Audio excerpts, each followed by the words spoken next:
Okay, I think we should issue a spoiler alert at this point, because we're heading on to the first of 2 talking points this week, and it is about Game of Thrones, and in particular the Game of Thrones episode that aired on HBO and Sky Atlantic this week. The Viper and the Mountain. The Viper and the Mountain. Also the Pillar and the Stones. Yes. Yes. How did you get the stones above the pillar? That's a reference to There's Something About Mary. How did you get the beans above the Frank? He's got the beans above the Frank. No? No idea what you're talking about. I know what you're talking about. Yeah? Yeah. Right, good. Chris, no? I'm just worried that... Mentally stepped am I ever out going to watch Game of Thrones? I'm going to know everything that happens in it when I finally get around to watching it, aren't I? Well, if you've not started watching it at all, I've started a couple of times and given up both times. You're not going to get there. No. Fair enough. Go. All right, thank you. Well, of course, this week it was the big part of the episode. There were several big parts of this episode, but the biggest part, I guess, was the big fight scene at the end of the finale. episode. Yes. Yeah. I actually thought the fight scene was going to happen a lot earlier. As I was watching it, a lot happened in the episode. They kept the powder dry for it, didn't and you they? get right up to the end, it's like there's not going to be enough time for this. Yeah. It's going to be the next episode. So I guess, well, the first thing is, it's very brutal. Mm-hmm. Should we explain it for Chris, who Chris hasn't seen it? Don't do anything for me, just do it for the listeners. Well, that's very If selfish. they've heard it, I don't. All right, explain it to me. Hopefully people have seen it. Yeah. If you haven't, then please do not listen. Do not watch or listen to what this. happens. So there's a fight between this huge guy called the Mountain and this small nimble chap called the Viper. Is that right? Yeah, the Red Viper, Prince Oberyn. That's Prince Oberyn. Obviously, everyone expects the Man Mountain to win. So this little dude dances around him, ends up pinning him on the floor with a big spear. I'm cutting it down. It's like very Darth Maul. quickly. He's like dancing around him. It's a really well choreographed fight. But basically he's there, he's trying to get revenge on his sister who was raped and murdered by this guy. And he's trying to find out who is it that issued the order for him to go and rape and murder. And we know who it is. We Yeah. know it's Tywin Lannister that issued the And order. he's taunting him, trying to extract this kind of confession. Yeah. Even though he's like slashed his Achilles heel. Yeah, so he cut his Achilles heel, stabbed through the chest, and you think the big guy's down and out, and anyway, the Viper is so preoccupied with trying to get this information out of him, the other guy whips him off his feet, rolls on top of him, and then basically crushes his head, and his head pops. It's like he builds and builds. He punches him, knocks all his teeth out. Oh, yeah, and he yeah. gouges his eyes out. It's Blood really- is issuing out of the socket. Really. and he He's keeps on going, and his screaming. head crumbled, like it just pops. There's properly blood gruesome. and brain. And Why this- am I watching Game of Thrones? And Everywhere. It would be my point on it. My take on it is, like, I'm not squeamish whatsoever. Like, I've watched plenty of gory things. I'm not prudish when it comes to stuff like that. It doesn't bother me. I feel like films and TV, whatever, can use that stuff if they want to. But we're talking about that. We're talking about how gory and spectacular it was, rather than it's really sad and shocking that character died. We're talking about the way he died rather than the fact he died. Yeah. And I feel like it's almost...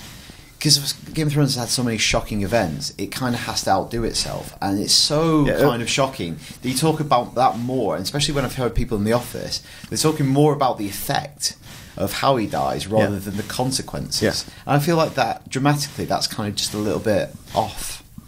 Yeah, 'cause- I don't know what you think. Like, Well, I was actually quite sad that he died, because I really wanted him to win, and I have no idea if this is, because I know the stories in the TV and the book are going slightly different directions now, so I don't know if this follows that. Well, I think it does, but I think in the books he's introduced a lot earlier. So he was only introduced in season 4 of Game of Thrones on the TV show, but in the book he's introduced, I think, as I say, a lot earlier on. So his character, you know him a lot. Attachment. Yeah, you get more of an attachment to him, and I think the manner of the death is probably not quite the same, but very similar. But there was definitely, from my perspective anyway, an expectation that he was going to win, even when I was watching it 2 weeks ago before this episode started. Yeah. So I wasn't expecting. But this is Game of Thrones we're talking about, isn't it? Yeah, and of course, and nothing pans out the way you think it's going to pan out. I'm really concerned because, of course, what this means is it's the possible death of. Say it. Tyrion. I've got a theory. Okay. And you backed up the theory this morning. So we haven't read the book, obviously, so no, I haven't read the book. So the Mountain was obviously slashed in the Achilles and then stabbed through the heart, or through the chest. I reckon he's going to die. Yeah. So therefore, both of the warriors. So again, just adding context to it, little dwarf dude. He's accused of regicide. Yeah. Yeah. So if the Viper had won, he would have been let free. It's death by Mountain combat. wins. Trial by combat. So I've got a feeling that he's going to die, and therefore both are dead. Doesn't matter. As far as I know, it's the one that dies first in the ring. As far as I'm aware, that's the way it works. Whoever dies first in the ring, that's right. That's well, we'll the see. outcome. But the other thing that you said this morning, I think he's called the Viper because he poisons his weapons. Yeah. So the Mountain is probably going to die. I mean, he's lost the use of his legs anyway because his Achilles have been hacked. Yeah. And he's got a great big spear through his chest. But what do you think in terms of? Sorry, we'll bring it back on to what we're talking about. Right? Yeah.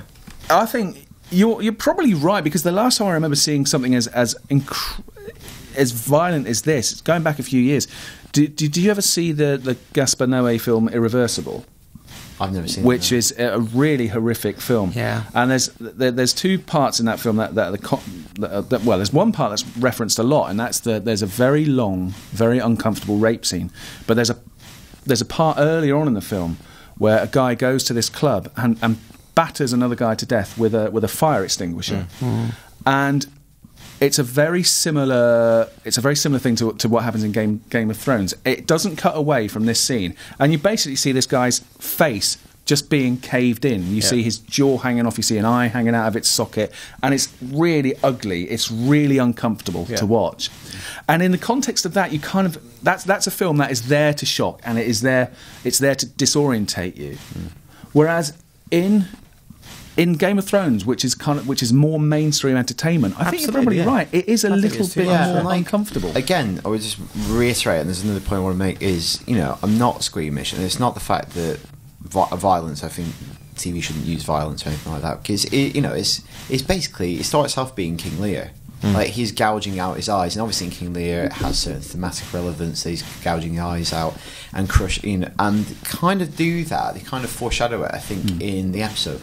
So we talked about this morning. They're having that conversation about the dim-witted cousin who used to crush bugs, and it's almost like foreshadowing the way that he crushes in his head. Yeah. So they do try to set it up kind of like in a literary kind of way, but ultimately I think it's just so spectacularly gruesome. It overwhelms the moment. Because it's nothing quite like Twitter. Straight after the Game of Thrones has aired, it goes absolutely crazy, more than anything else. It's really hard to since I've been using Twitter. Because I only watched it yesterday, so 2 days after it aired, and it was really hard to try and avoid anything. I mean, I'm quite interested. The four of us here, horror people, watched horror films, aren't particularly squeamish. A lot of people.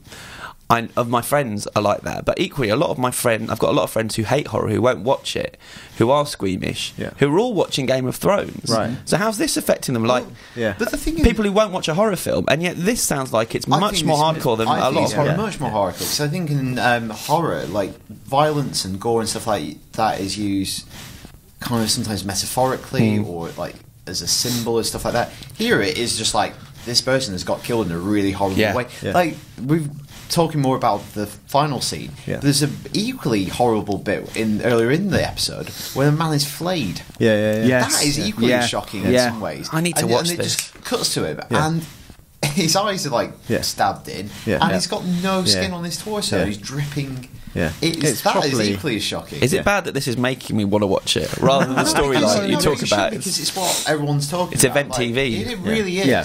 But are they going to have to keep topping themselves? This is the now? thing. Where do you go? It's since the Red Wedding. It's escalation, isn't it? In the last season, which was violent, but more shocking than violent. Which is why the Red Wedding worked. Punch. Yes, that's why that worked so well. And you're right, Dan. This hasn't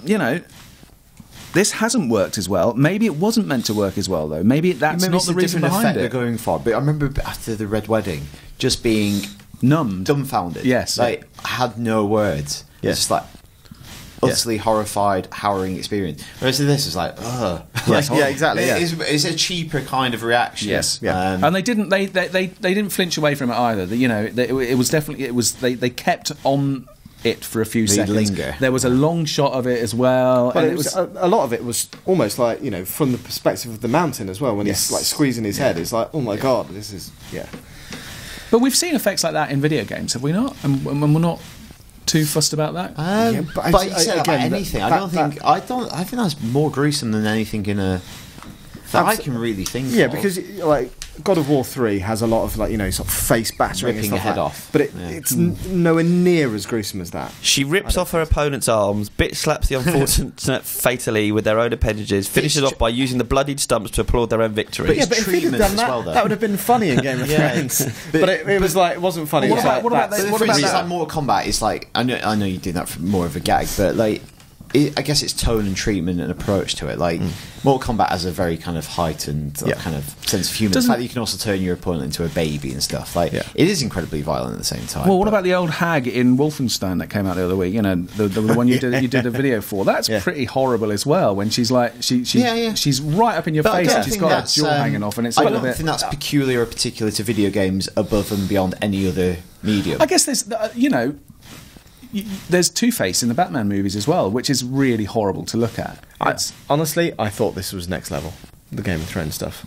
Yeah, I think from mainstream TV, you're seeing something there that usually would be the reserve of more extreme cinema. Yeah, like Asian cinema, something like Irreversible, that sort of stuff. Almost crossing over and coming into your house through your TV, and that's why it was particularly shocking. Because usually you have to go and seek that stuff out, whereas this, it was like everyone was watching it on a main TV show on a main TV channel. So, well, we'll see what happens next week, because traditionally episode 9 of Game of Thrones is the season where everything really. Well, hasn't kicked off yet, has it? Apparently, it's just Jon Snow. Actually. Jon Snow next week. Is it 102 against 100,000? That's not going to go well, is it? That's not going to go well. So, let us know what you thought of this week's episode of Game of Thrones, and in particular the violent aspect of it. IGN_UK feedback at IGN.com. And yes, we know it's an unwieldy email address. Oh, yeah. Just the way it is. Let's try and get Duck Hunt at IGN.com. See if we can do that. Get that, actually. Yeah, we'll have a word. We'll see. It's already taken. Do you know what? I think it would have to be UK_duckunt IGN.com, unfortunately. It's just how our emails are set up. Okay.